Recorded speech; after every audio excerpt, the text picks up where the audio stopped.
Howdy, assholes! Are you 13? Are you? Well, let me tell you something. If you're 13 years old or older, sit back, grab yourself some popcorn, enjoy the show. You're allowed to stay. But if you're not 13, get the fuck out. Right now. This show is not for you. It is not for children. It is for adults and young adults, and you should go ask your parents why they suck at their job because they're letting YouTube raise their kid. So yeah, go do that. Come back when you're 13. Enough said. Aren't controversies fun? Everybody knows this little tradition. Take two extremely popular and iconic characters and pit them in a one-on-one match to the death and or knockout.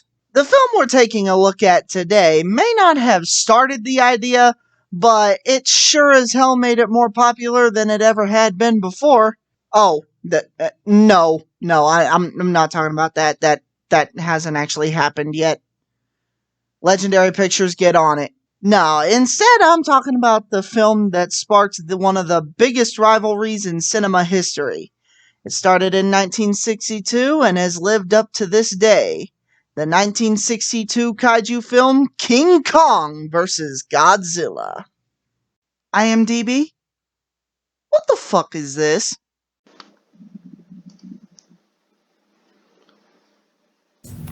Alright, Noah. King Kong vs. Godzilla, the third Godzilla film that we're covering in our Godzillathon. Are you excited, good lad? I know I am.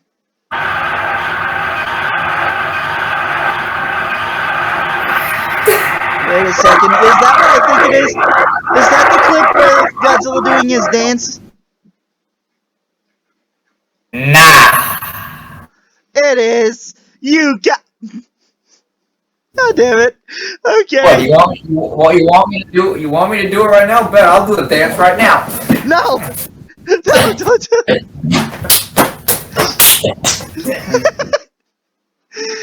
As long as it's that dance and not the one that you're gonna break your neck doing, we're cool, dude. Alright. So Break my neck to say, bet! No, don't do it! No, please! At least make sure you're actually recording yourself when you do it so I can get some ad revenue. King Kong vs. Godzilla from 1962. Yeah, let's go over the background for this thing real quick. So, originally this film was supposed to be King Kong vs. Frankenstein, or Frankenstein's monster for all those who Google way too much. Yeah. Essentially what happened is, Willis O'Brien, wanted to make a film called King Kong vs. Frankenstein, and he also had, I think it was an assistant producer, John Beck. But behind, Willis O'Brien's back, John Beck actually went to Toho, to figure out a way to execute this whole idea. And Toho said that they would do it on one condition. They replaced Frankenstein with Godzilla. So, yeah, that's kind of a bitch move, for John Beck, but ultimately it did turn out to be one of the better decisions. I mean, could you imagine a freaking King Kong vs. Frankenstein movie in 2021? That would have just been stupid. Yeah. So yeah, and one of the big things about this film, first off, this is the first time both of the monsters appeared in color, and this film was originally supposed to be claymation, like the original King Kong film was, like stop motion with little clay figures and shit like that. But because it's Toho, they decided to go with the people in suits approach. But we did get a small snippet at claymation in this scene right here. Actually, yes. Yes, we very much did. And that was actually, I kind of want to figure out, who made those, because, they're not the best claymation figures in the world, but they're not bad at all, dude. Yeah. At least the Kong figure is better than the suit. Both of them. Oh, God. Okay, we will definitely be talking about the suits later, but for now, let's just finish with the background of this film. Oh, Yeah. one suit is fantastic, one suit is bullshit. We will talk about that in a minute. Alright, so here's another little item that's actually really good about this film. This film is once again directed by Ishiro Honda, which is probably the reason why it has more quality than the last film. And probably the reason why the first film was better than the last one as well. Not trying to bash the last film, but just I believe Ishiro Honda did better. And Haruo Nakajima once again returns to play as Godzilla, and for the first time ever, Shoichi Hirose? Hirose? Let me find him. Where the fuck is he? I don't know. But he plays King Kong in the film. And I feel like we're unintentionally hoisting the monster actors of these movies up on pedestals, whereas the human actors are just getting shat on. Because we're giving them more credit than the actual human characters, unfortunately. Yes. Yes, we are. I mean, not that that's a bad thing. These movies are about monster action. Yes. Okay. Oh, damn it. I think I found the cast. Soichi Hirose. I think is that So right? I did pronounce it right. Also, I should mention that there are two different versions of this film. Once again, like the 54 film, there's the original Japanese version, and then there's the American version, and if you ask me, it's very clear this time to tell which one is better. The Japanese version of this film... Sorry, I just bumped some shit. The Japanese version of this film is pretty damn impressive. It's awesome, and it's extremely fun to watch. And the American version of this film is literally the Japanese version, but with extra edited in scenes with American actors that are fucking annoying as shit. And all they do is talk shit about Godzilla and prop Kong up on a pedestal.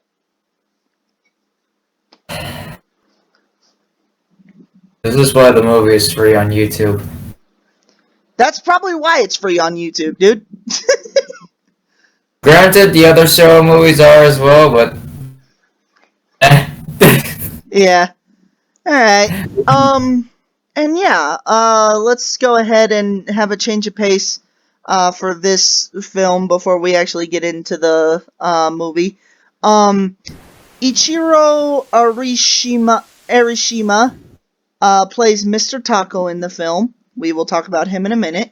Tadao Takashima plays Osamu Sakurai. And Yuzo Suzuki plays Kinsaburo Furui. I am so terribly sorry. I'm a sinner. I definitely am not pronouncing those names right. I am so sorry. Which people are we talking about, and then I might be able to say them? We're talking about Mr. Taco. T-A-K-O. I see him. He is played by Ichiro Arishima. Alright, thank you. And, Osamu Sakurai? He is played by Tadao Takashima. Okay. And Kinsaburo Furui. I have no idea how to pronounce the freaking character the actress or actor is playing in that one. Which character? Kinsaburo Furu?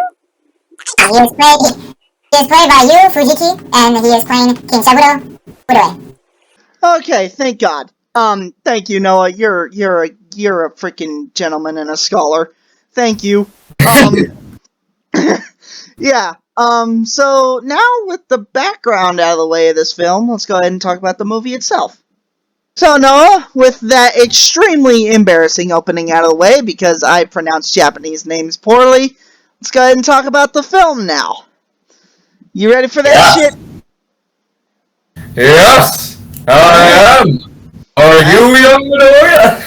Oh God, no, My Hero Academia shit. We already crossed the line in the last video with My hair. Minoru. Oh God, we're both going to hell. I hope you know. So yeah, let's go over this film's plot. So until the two monsters converge, there's actually two sides of the story. First off, Godzilla, after a American submarine crashes into the iceberg that he was trapped in, breaks free from his icy prison he was locked in the last film, in case there's any doubts as to this being the same Godzilla. And, the Godzilla half of the story at first follows Godzilla and the Japanese government as they attempt to stop Godzilla and, futilely try to kill him, and that goes about as well as you'd expect. Yeah. There's only one good part of them trying to stop Godzilla that was meme-worthy. Oh no, I'm scared. Yeah, I could say. I'm very scared. Oh God! Yeah. I mean, credit where credit's due, that was a pretty impressive trap. Yeah. Don't know how the trap itself was originally able to support Goji's weight at the moment, but okay. It probably wasn't. Like, I remember it being blown up for him to fall. Yeah. Oh, shit, I didn't know that.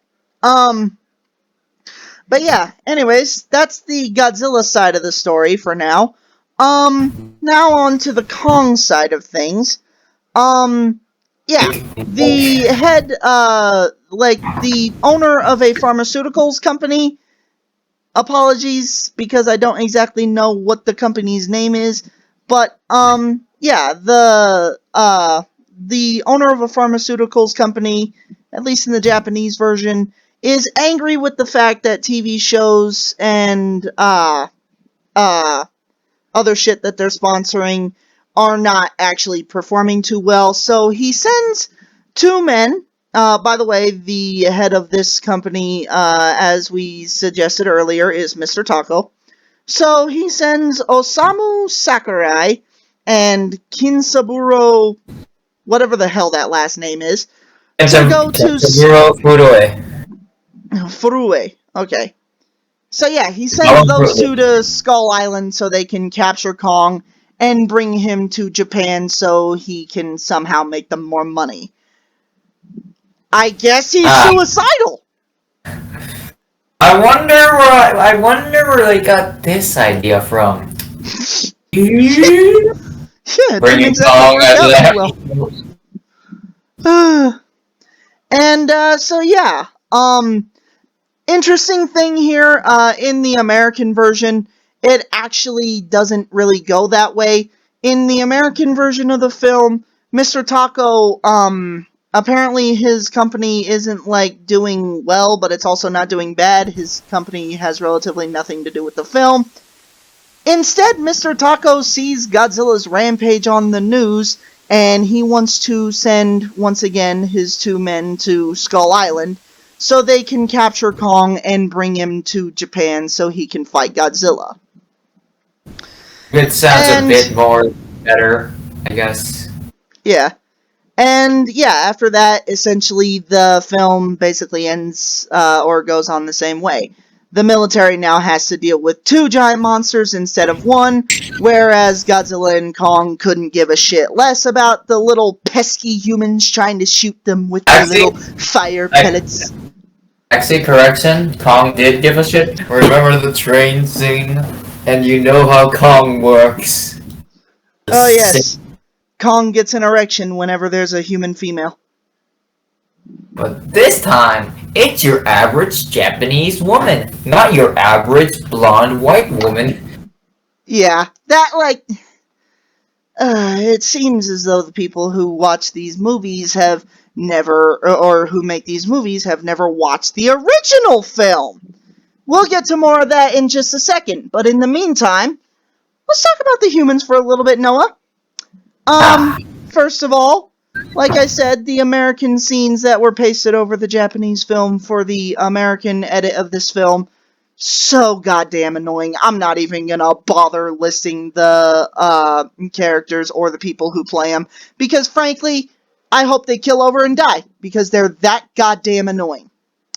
As for the actors, and the characters, that were actually part of the original film itself, they're not bad, honestly. Kinsaburo Fioru, god damn it. He's by far the least interesting character of the film, but he's actually not done badly. I mean, he himself is, like an interesting character, just not with that much screen time. And the same, essentially, can be said for, Osamu Sakurai, except once again, he gets more screen time than his buddy.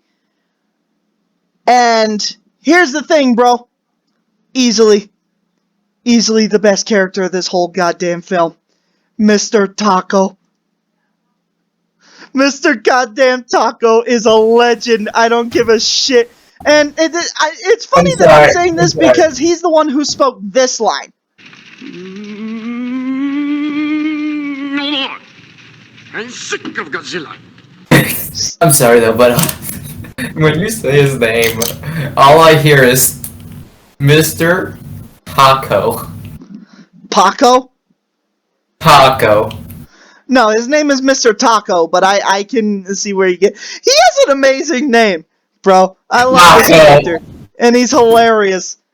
The freaking Mr. Taco, the head of this pharmaceuticals company, is easily the best human character in this whole film. He's crazy, he's funny, he's entertaining, and god damn it, did the actor look like he was having a great time playing the character. And this was in the early 60s. Yep. Kinda sad when you see the 2021 film and the lackluster human characters there, but you know, the fuck ever. This ain't that ain't the show era. Yeah. Now, Noah, Mm-hmm. I know you and I have both been waiting for this. Let's talk about the monsters.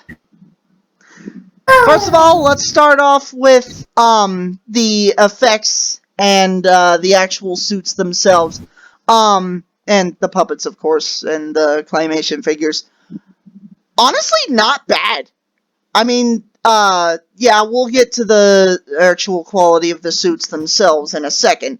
But, in terms of monster action, Godzilla and Kong in this film are done excellently. The way they fight and the way they interact with each other is honestly very enjoyable to watch. And surprisingly, Godzilla's suit, despite being fat, actually doesn't seem to be very hindering at all. Mm-hmm. And it's a very good suit at that as well. Yeah, I mean, 1962, the Godzilla suit here, there's a reason it's one of the fan favorites of the Showa series, and it's a very cool and interesting looking Godzilla design, and used as a suit, it's even better. But now, we talk about Kong. How did they screw up so badly? King Kong versus Godzilla. And I don't know which character got top billing in the title, but for God's sake, are you telling me that one of the title characters in the film, King Kong, does not get the same treatment as Godzilla? Are you kidding me? His suit looks so goddamn ugly. It's honestly like me if I were to make a rubber suit. Like, this is my top performance for a rubber suit, and that's not a compliment. I am shit at artwork, okay? Shit at models and shit like that for suits. I'm gonna plead the fifth on normal paper drawings and shit, but yeah. I'll tell you when I've had enough. Yeah, the freaking King Kong suit, man, and hell, even some of the puppets for the custom miniatures. He's just damn. young. Yeah. Like, the actor inside did his best to portray Kong. It's just the suit. Just the suit, man. Like, I mean, hell, at this point, why the hell have King Kong? Like, at this point, if the suit was gonna be that bad, why not just sell them and go with the claymation idea instead? Because that would have looked infinitely better. Honestly, yeah. But then again, if they did that, we wouldn't have the kick-ass Godzilla suit. And speaking of King Kong, let's actually talk about this. The first fight, monster fight in the film itself isn't actually King Kong and Godzilla.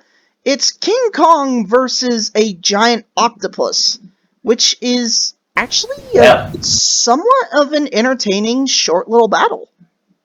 Except for the fact that for some scenes of the octopus, it's just like, the fuck? Is that an actual octopus that they filmed? Yeah, it was an Like, actual octopus they filmed. Yeah, it's like, you can tell in the editing, too. Like, how they did it, too. You can tell that that's an actual octopus they just filmed on miniatures. Yeah. And honestly, I mean, it wasn't bad. At least not as bad as the King Kong suit. But, it wasn't bad, it just wasn't that good. Honestly, the octopus scenes kind of give me Godzilla Raids Again vibes. They're average. And speaking of King Kong and Godzilla, we have to establish some shit here. Like we said earlier in the film, it's like some of these people who are making these films, or this film in particular, didn't watch the original Godzilla film, because, I shit you not, because plot needs to happen, Godzilla, as we see in the prior film, not the prior film, in the 54 film, he is immune to man-made electricity. It gives him some slight little shocks, but nevertheless, it doesn't even hurt him. It's just a new experience for him, and it takes him a few minutes to burst through an entire electrical brigade of towers. In this film, because plot needs to happen, all of a sudden Godzilla is vulnerable to man-made electricity. Oh my god! And then insert out of the nowhere blue a what the fuck power for an ape. Yeah, apparently because King Kong freaking was getting his ass kicked, and once again, because plot needs to happen, all of a sudden he's goddamn Thor and has the power of lightning. Look, I don't have a problem introducing new powers for an old character. Just make it believable at the very least. It honestly pisses me off how poorly done the freaking writing for Kong's part of the story is, minus the human characters. Because Kong, I mean, just, not only is the suit bad, but instead of introducing a new power like that for Kong, maybe, I don't know, make him use his head a little bit more instead of just charging headstrong like a goddamn moron. I get it, he's an ape and all, but jeez, don't have to be racist against Kongs, guys. Right, exactly. To be fair, though, the American version was racist against Godzilla, so, eh. Yeah. Nevertheless, though, King Kong versus Godzilla, this film, it's a mixed bag, alright? There are some very excellently executed aspects of this film, and there are some very poorly executed aspects of this film. Once again, the monster action and the human, character writing / interactions are awesome in this film and very well done. Just some of the stuff that was done for the King Kong side of the story could have and should have been done a lot better. And I'm gonna be honest, Noah, I kind of like this film better than the 2022, or not 2022, the 2021 Godzilla vs. Kong rematch. I'm not even joking with you, dude. I mean, I can see as to why, but I might still go for the 2021 version. Yes, The you're entitled humans. to that. Yeah, the humans just don't do it for me in 1962. Yeah. They just Well, don't speak do for it for yourself. me. Mr. Taco was a goddamn prodigy. Yeah, I'd probably just watch the movie for him and just piss off everybody else and just call him Taco. Okay. And You're yeah, not stopping me. His name sounds like Taco. You're not stopping me. he does sound like Taco. That's why I've been calling him Taco this whole time. Sorry if he doesn't like it, but I mean, what else are we supposed to call his character? It's literally spelled T-A-K-O. And I know that the official Taco spelling is T-A-C-O, right? Yeah. Is that right? Yeah. Yeah, but I mean, it sounds like Taco. Like, they could have gone for a different last name, like Tokata. I honestly don't mind the last name, man. This man is a I know, but comedy. for us- This man is the most comedic part of this film, and I think he's a perfect character. Yeah. There's literally one scene when they're transporting King Kong across the ocean, and this man is impatient, so he parachutes down onto the boat just so he can see King Kong. Yeah.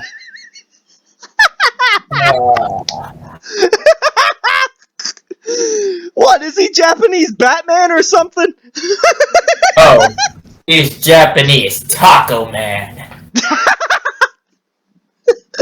Oh, Mr. Taco, you are truly an inspiration.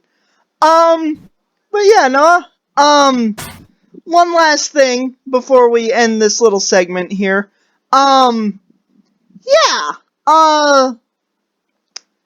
King Kong versus Godzilla, okay. I know that Toho, a while back, said that it was an official victory for King Kong, but, excuse you, Godzilla is an aquatic reptile.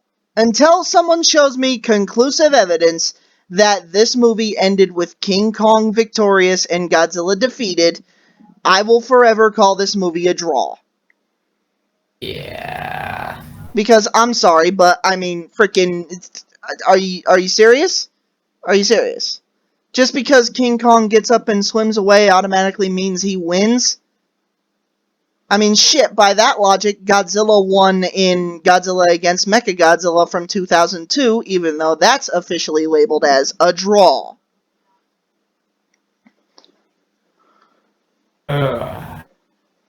Okay, we've successfully pissed off King Kong fans enough. Yeah. What audiences would you recommend this film to, Noah? I mean, it is more of a lighthearted film, so definitely, kids can watch this to their own free will. It's a fun movie. Yes, absolutely. If you want to have kids watch this movie, I recommend it, especially because it is a very fun ride. It may take a minute, like most Godzilla films do, to get started, but once it does get started, it really doesn't lose momentum much at all. And honestly, I mean, not even just kids. I would recommend this film to, one, children, and two, to anyone who just is really either a Godzilla or a King Kong fan. If you're a Goji fan right now, and if you have children, turn them into Godzilla fans. Yeah. Oh, God. That might I swear have... to God, Noah, if we actually ever inspire someone by doing this Godzillathon to become a Godzilla fan, I will die a happy man. So yeah, children and anyone who's a fan of Godzilla or Kong, or honestly, just like giant monster movies in general, yeah, this movie is really well done. Even if some of the, effects aspects for Kong are less than convincing and frankly ugly. Mr. Long Arms! Yeah! Jesus Christ. He's literally one of the freaking title characters of the film! Why didn't they put more effort into his... You know what? We're gonna stop now, because if we don't, I'm gonna go on like a 30-minute rant just on why King Kong's suit is bad, and why it's a bad idea that it was bad. So we may as well just stop here before I have an aneurysm. Before that, I got some concept art for the movie. Oh no. It's only 3, so. Actual concept art. Huh. Why does King Kong look like a Sasquatch? What? Why does he look feminine? He looks feminine. And also, can we agree that Godzilla in this art looks like Ultima in a way? Just the way he slouched. Okay, I am glad that they went with the design they went with instead of that hideous beast. What the hell is that? Still an interesting look to what it would be interesting to see what this would look like if this was the final design in the 60s. Like, how would you have that slouched over look for Godzilla? It would have been interesting, but ultimately, I think if they went with that design, it would have just killed the whole mood of the movie. Yeah, it was I mean, supposed to be look like at those a arms. movie. Look at those arms and look at the face. That's no. Well then, seeing as how we both know what the next movie is, Yes. I'm gonna take this one. Yes. I swear to God, if you start. Watch out! It's King Ghidorah! What? King Ghidorah isn't in the next movie. Astro Monster.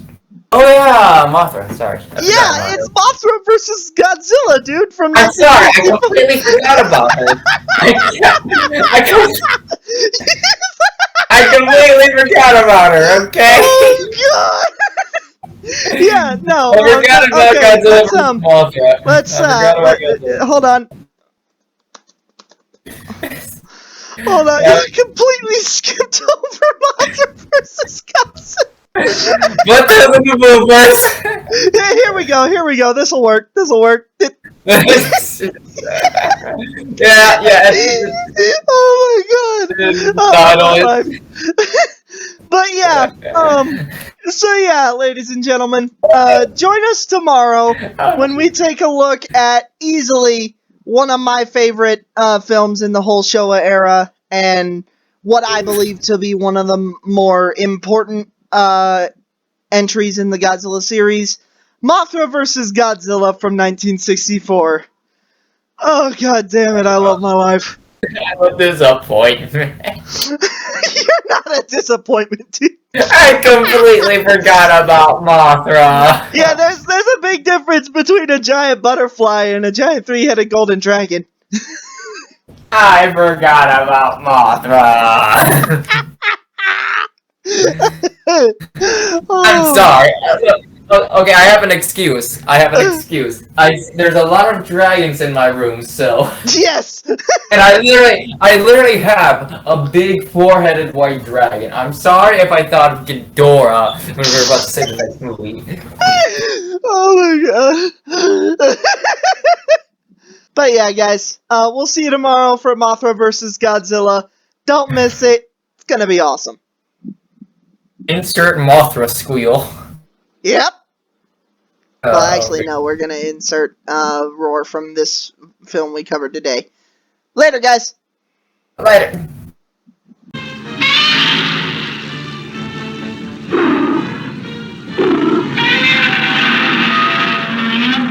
Alright, y'all know the drill. Like, leave a comment, and subscribe.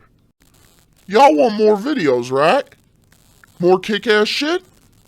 Well, good, because I want more views. Let's help each other on this.